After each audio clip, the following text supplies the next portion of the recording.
you can speak.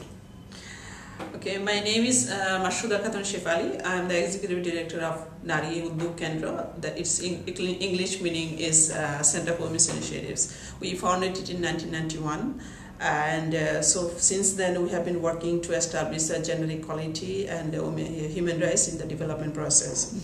So NUK's main mission is to mobilize women as both as beneficiaries and agents of change, so that women can really work to change their life by themselves. And NUK has about 8 projects, and we are working in different constituencies. One constituency is the ready-made garment industry to address the young female workers' rights. And then the second one to increase women's political participation in the local government and parliament. And the third one is to mobilize large number of local women's NGOs who are mobilizing and working in the rural areas to larger number of women and young girls. And we also have a rural women's empowerment project through economic empowerment and also the family health.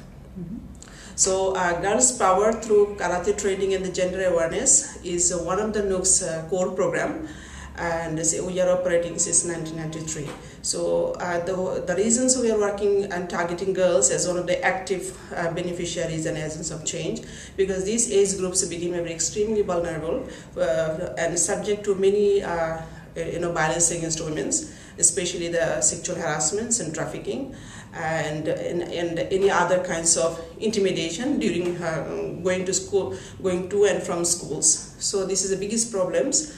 And so to address this, we instantly started to provide the gender awareness and human rights training to the girls and also to the teachers of the schools and the management committee of the schools, and do some counseling with the parents. But after operating this project for a long time, about 5 years, and we found that so the girls, still the young girls, considered to be a minor to take any major decisions, especially for social actions.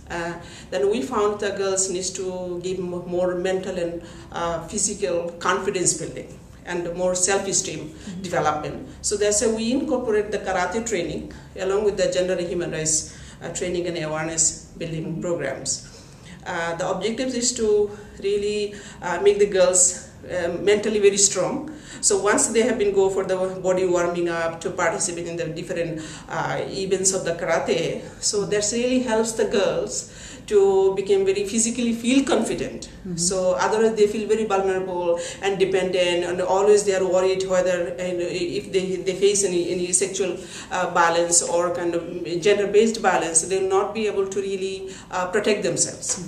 So once they start the karate training, and by morals they became very strong, and then by skill and training and techniques they became very confident, and they can face any kind of gender-based violence.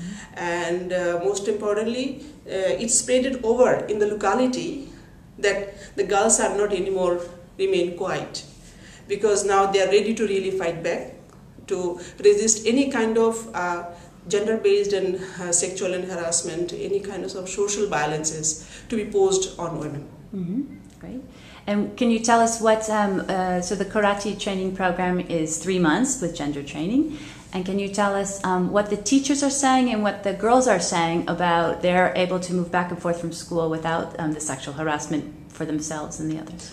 Okay, so recently in Bangladesh, this is one of the major problem is that eve teasing to this young age of girls during to and from schools by the young boys.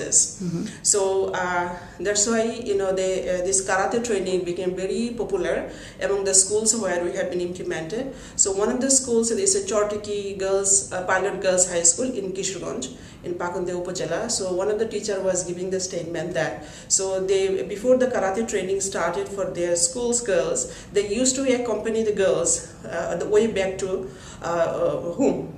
So otherwise the girls was alone was very vulnerable, and they were not safe and secure at all to return home, by themselves.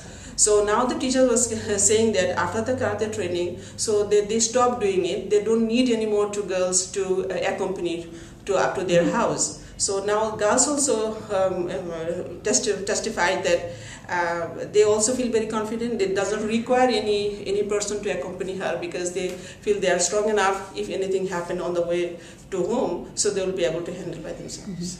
So but they don't engage in fighting, necessarily because of the karate, but because maybe you could talk about what the girls were telling us about, because they're wearing their karate uniform back to home. It's known that they are in the karate, so they maybe you could talk a little bit more about that.